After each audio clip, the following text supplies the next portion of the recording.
वाराणसी के रेत पे जो टेंट सिटी बसाई जा रही है उसमें तकरीबन 350 कॉटेजेस बनाए जा रहे हैं और जो कि डिफरेंट कैटेगरीज़ के होंगे।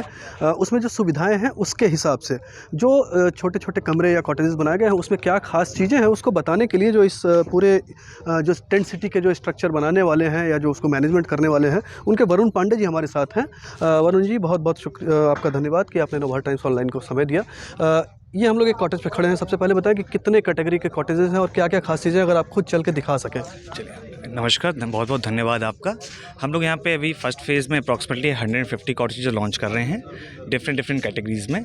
इसमें हमारे गंगा दर्शन विलाज हैं, डिलक्स कॉटेजेस हैं और स्टैंडर्ड कॉटेजेस हैं। अभी हम लोग कौन से अगर कॉटेज की बात करें तो कहाँ पे है? अभी हम गंगा दर्शन में हैं जो अप्रॉक्सीमेटली हमारा 50% रेडी है, पूरा रेडी नहीं है, फिनिशिंग टच बाकी है।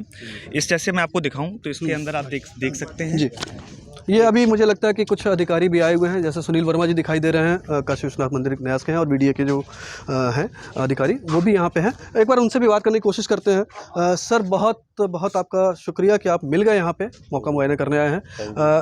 ये टेंट सिटी जो बन रहा है इसको अगर देखा जाए तो एक नया माइलस्टोन है वाराणसी के पर्यटन क्षेत्र में। किस रूप में देखते हैं इसको आप? बिल्कुल नया, ये एक माननीय प्रधानमंत्री जी की सोच है, उसको हम लोगों ने यहाँ पे जिस तरह से आई है, ये बनारस के रोज़गार को बढ़ावा देगी, यहाँ की जो पर्यटन है उसको बढ़ावा देगी, और ये कि नया एक्सपीरियंस होगा बनारस के लोगों को कि नहीं ऐसा भी चीज़ें हो सकती हैं जो कि बनारस शहर में जहाँ धार्मिक अधिक से अधिक संख्या में आता है, वहाँ धार्मिक लोग यहाँ भी गंगा के किनारे रहना भी चाहते, रह करके एक आनंद उठाएंगे, माँ गंगा के सानिध्य में रह करके अपनी दैनिक चीज़ों को बेहतर करेंगे और अपना धार्मिक कार्य कर सकेंगे। यानी कि इसका जो थीम है वो पूरी तरह से काशी विश्वनाथ के ऊपर में ही रहने वाला है। बिल्कुल, काशी विश्वनाथ और बनारस की जो पूरा थीम है, कल्चर, वो यहाँ पे दिखेगी।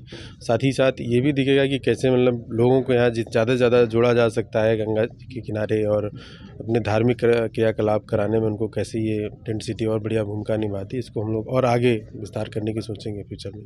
बहुत बहुत शुक्रिया सुनील जी आपका। वरुण जी के पास चलते हैं। वरुण जी बताएंगे कि इस कॉटेज में क्या क्या खास है, वो थोड़ा सा हमारे नवभारत टाइम्स ऑनलाइन के जो दर्शक हैं उनके लिए ब्रीफ है। जी वरुण जी, आप बताना चाहें कि इस कॉटेज में, ये जो गंगा विला कॉटेज है, इसमें क्या क्या खास चीज़ें हैं? जैसा कि मैंने आपको बताया कि अभी तक ये कंप्लीट नहीं है, 50% कंप्लीट है। हर कॉटेजेस प्रॉपर एसी से, मतलब सब में एसी होगा, सब में क्या होता है आपका television with proper satellite channels उनके साथ होंगे। हाँ, यहाँ पे आप अगर इधर देखेंगे तो ये सिट डाउन एरिया है, ड्रेसिंग एरिया है, अलमीरा है। इस साइड हमारा क्या कहते हैं बेड आएगा, इस तरह जी हमारा बेड एरिया भी अभी काम चल रहा है। थोड़ा सा आप चाहें तो देख सकते हैं, इट्स नॉट कंप्लीट। इस प्रॉपर बायोडिग्रेडेबल टॉयलेट्स हैं, सीवेज सिस्टम से कनेक्टेड हैं, तो ऐसा उसका ध्यान पूरा रखा रहेगा। बगल में भी एक गौरव जी कमरा दिख रहा है। यहाँ पे आपका क्या कहते हैं एक सिट डाउन एरिया है, स्टडी रूम की तरह, और आप इसको यूज़ कर सकते हैं, और एक सिट डाउन। और इसके पीछे के हिस्से में अगर आपको इसको प्रॉपर दिखाऊं तो अभी हम लोग का, अब हम इसके इस स्वीट के फ्रंट में हैं। ये फ्रंट है इसका। जी जी, ये स्वीट का फ्रंट है। ये फ्रंट है। आपकी एंट्री यहाँ से होगी गोल्फ कार द्वारा, देन आप यहाँ से एंट्री करेंगे तो पहले हमारा सिट डाउन एरिया आएगा, देन आपका बेडरूम कम डाइनिंग, और उसके बाद आपका बीच एरिया। और इस साइड जितने कॉटेज आपको नजर आ रहे हैं ये हमारे डिलक्स कैटेगरीज है। ओके, तो उनके पास वो जो दर्शन करने वाला हिस्सा है, यानी कि वो हिस्सा उनके पास नहीं है, उनके प्राइवेट स्पेस है। बिल्कुल बिल्कुल। तो इस तरह के प्राइवेट स्पेस वाले कुल कितने मिले? ये अभी 38 तो हम स्टार्ट कर रहे हैं। 38? हाँ, 38 स्टार्ट हो जाएंगे जैन में। और उस तरफ की जो विलाज है उसकी क्या रेंट रखी गई है? वो उसमें डिफरेंट कैटेगरीज है, उसमें 8000 से स्टार्ट करके आपका 16-17,000 तक है वो। बहुत बहुत शुक्रिया वरुण आपका, और उम्मीद करता हूँ कि पर्यटकों का बहुत ही ज़्यादा, हाँ, पर्यटकों से याद आया कि मुझे आप ये बताएं कि अब तक की बुकिंग की अगर बात की जाए तो कैसा रिस्पांस है? बाहर के लोग ज़्यादा आ रहे हैं या अपने कंट्री के अंदर के लोग ही, अलग अलग राज्यों के लोग ज़्यादा आ रहे हैं? थोड़ा सा कोविड की वजह से इफेक्ट तो हुआ है, बट हाँ, everybody is appreciating a lot. Travel agency से हमारे पास बहुत क्वेरीज आ रही हैं और अपनी डोमेस्टिक से भी आ रही हैं क्वेरीज।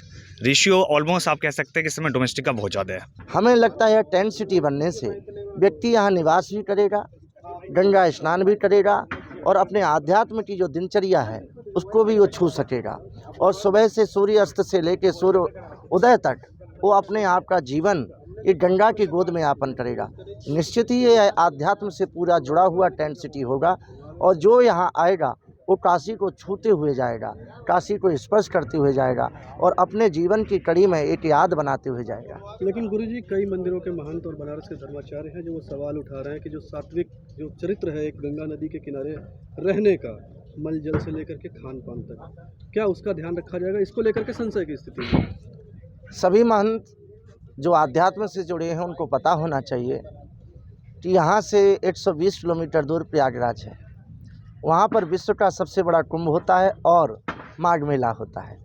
और वो कहाँ होता है हमसे ज़्यादा वो जानते हैं। वो गंगा की गोद में होता है और पूरे भव्य तरीके से वहाँ आध्यात्म के साथ कल्पवास होता है, आराधना होती है। और जो संत महंत विश्व का ऐसा कोई आध्यात्म गुरु नहीं होगा जो उस कल्पवास में और कुंभ में नहीं आता होगा। निश्चित ही है टेंट सिटी कोई नई नहीं है। हमारे इसी महापुरुषों ने गंगा की गोद में ही टेंटों को लगा के कुटिया बनाकर यहाँ रहने से आराधना और साधना की थी। आज उसको विकास के दौर पे इन टेंटों को भी उसी रूप कुटिया के रूप में ही दिया जाता है। रही कोई विलासता की या कोई मलमूत्र वाली बात, यह कहने से केवल आप एक संदेश को गलत क्रिएट करने का प्रयास करेंगे। आप जानते हैं कि भारत इतना आगे बढ़ चुका है। आज माघ मेले में, कुंभ मेले में जो गड्ढे सीधे खोदे जाते थे, मलमूत्र का पानी वहीं रह जाता था। आज हमारे देश के प्रधानमंत्री और उत्तर प्रदेश के मुख्यमंत्री ने जो गड्ढे खोदे जाते उनमें ड्रम लगाने की परिकल्पना की और वो साकार हो रही है। एक भी जल, खराब जल जो गंगा की गोद में नहीं रह सके, इसका प्रयास हो रहा है। और इसके लिए उत्तर प्रदेश शासन, गंगा, एनजीटी सभी लोग के परमिशन के साथ यह टेंट सिटी बसती है। ये कोई नई नहीं है। मुझे लगता है विकास की दौर में अगर कोई इसका विरोध करता है तो काशी के पक्ष में नहीं है। काशी को विकास तक अभी तक कभी कोई देखता नहीं था। हमारे विश्वनाथ जी की कृपा से, माँ की कृपा से देश के प्रधानमंत्री ने इस काशी को अपने संसदीय क्षेत्र बनाकर काशी में जो दिया है। आज देव दीपावली देखिए, विश्व स्तर पर देव दीपावली पहुंची।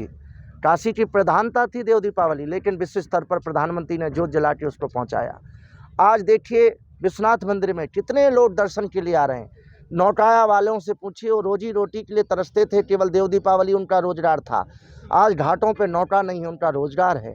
यह सब कोई तो छूने के लिए अगर किसी ने सोचा है तो प्रधानमंत्री ने।